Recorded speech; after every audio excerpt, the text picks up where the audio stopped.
दोस्तों, आखिर कौन था प्रभुवाहन जिसने अर्जुन का वध किया था? महाभारत का एक प्रसिद्ध योद्धा जिसने अर्जुन तक को नहीं छोड़ा। तो क्या है उसके पीछे का रहस्य? आज की इस खास वीडियो में हम यही जानेंगे। आप देख रहे हैं द भक्ति। द भक्ति में ही असली शक्ति। अगर अभी तक आपने हमारे चैनल को सब्सक्राइब नहीं किया तो देर किस बात की, चैनल को अवश्य सब्सक्राइब करें और बेल आइकन जरूर दबाएं ताकि ऐसी ही खास लेटेस्ट अपडेटेड वीडियोस आपको जानने और सुनने को मिलती रहे। दोस्तों, अर्जुन के 3 पुत्र थे। द्रौपदी से जन्मे अर्जुन के पुत्र का नाम था श्रुतकर्मा। द्रौपदी के अलावा अर्जुन की पत्नी सुभद्रा, उल्पी और चित्रांगदा नामक 3 और पत्नियां थी। सुभद्रा से उन्हें प्राप्ति हुई अभिमन्यु की, उल्पी से रावण की और चित्रांगदा से उन्हें प्रभुवाहन नामक पुत्र की प्राप्ति हुई थी। कहा जाता है कि अपने ही पुत्र प्रभुवाहन द्वारा अर्जुन एक बार मारे गए थे। जी हाँ, ये सच है। लेकिन उससे पहले आपको बता दें कि प्रभुवाहन कौन था जिसे पिता अर्जुन का वध करना पड़ा। दरअसल दोस्तों, प्रभुवाहन महाभारत का एक पात्र है और वह अर्जुन का एक पुत्र था जो चित्रवाहन की पुत्री मणिपुर की राजकुमारी चित्रांगदा से उत्पन्न हुआ। जब अर्जुन अपने वनवास काल में मणिपुर गए थे, प्रभुवाहन अपने नाना श्री की मृत्यु के बाद भारत के पूर्वोत्तर राज्य मणिपुर के राजा बनाए गए। जब घोड़े की रक्षा के लिए अर्जुन मौजूद थे तो घोड़ा घूमते घूमते मणिपुर जा पहुंचा। मणिपुर नरेश प्रभुवाहन ने जब सुना कि मेरे पिता आए हैं, तब वह गणमान्य नागरिकों के साथ बहुत सा धन साथ में लेकर बड़ी ही विनय के साथ उनके दर्शन के लिए नगर सीमा पर पहुंचे। मणिपुर नरेश के इस प्रकार आया हुआ देख अर्जुन ने धर्म का आश्रय लेकर उसका आदर नहीं किया।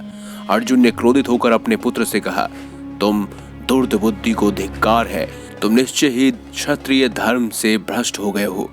तभी तो एक स्त्री की भांति तुम यहाँ युद्ध के लिए आए हुए मुझको शांतिपूर्वक साथ लेने के लिए चेष्टा कर रहे हो। इस तरह अर्जुन ने अपने पुत्र को बहुत खरी खोटी सुनाई। उस समय अर्जुन की पत्नी नागकन्या उल्पी भी उस वार्तालाप को सुन रही थी। तब मनोहर अंगों वाली नागकन्या उल्पी धर्म निपुण प्रभुवाहन के पास आकर ये धर्म सम्मत बात बोलती है, बेटा तुम्हें विदित हो देना चाहिए, मैं तुम्हारी विमाता नागकन्या उल्पी हूँ। तुम मेरी आज्ञा का पालन करो, इससे तुम्हें महान धर्म की प्राप्ति होगी। तुम्हारे पिता कुरुकुल के श्रेष्ठ वीर हैं और युद्ध के मत से उन्मत्त रहने वाले हैं। इनके साथ अवश्य युद्ध करो, ऐसा करने से ये तुम पे प्रसन्न हो जाएंगे, इसमें संशय नहीं है। ये सुनकर प्रभुवाहन ने अपने पिता अर्जुन से युद्ध करने का निश्चय किया।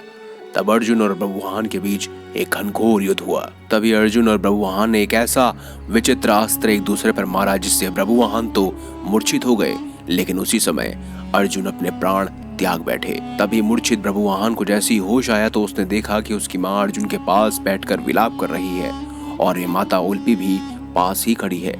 प्रभुवाहन अपने पिता अर्जुन के समक्ष बैठकर विलाप करने लगा और प्रण लिया कि अब मैं भी इस रणभूमि पर आमरण अनशन कर अपना देह त्याग दूंगा।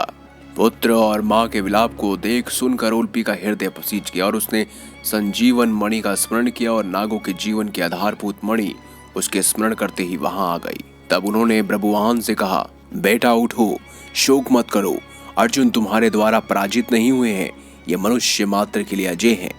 लो, ये दिव्य मणि अपने स्पर्श से सदा मरे हुए सांपों को जीवित किया करती है। इसे अपने पिता की छाती पर रख दो, इसका स्पर्श होते ही वह भी जीवित हो जाएंगे। प्रभुवाहन ने ऐसा ही किया और अर्जुन देर तक सोने के बाद जागे हुए मनुष्य की भांति जीवित हो उठे। फिर उसने अश्वमेघ का घोड़ा अर्जुन को लौटा दिया और अपनी माताओं चित्रांगदा और उल्पी के साथ युधिष्ठिर के अश्वमेघ यज्ञ में शामिल हुए। तो दोस्तों, इस तरह से प्रभुवाहन ने अपने ही पिता अर्जुन का एक बार खात्मा कर दिया था। तो दोस्तों, इससे आप समझ ही चुके होंगे कि कितने ताकतवर और श्रेष्ठ योद्धाओं में से एक थे प्रभुवाहन। अगर आपको ये खास वीडियो अच्छी लगी है तो वीडियो लाइक करें, हमारे चैनल को सब्सक्राइब करें और ज्यादा से ज्यादा शेयर अवश्य करें। मिलेंगे अगली बार एक नई खास वीडियो के साथ, तब तक के लिए बहुत बहुत धन्यवाद। देखते रहिए द भक्ति।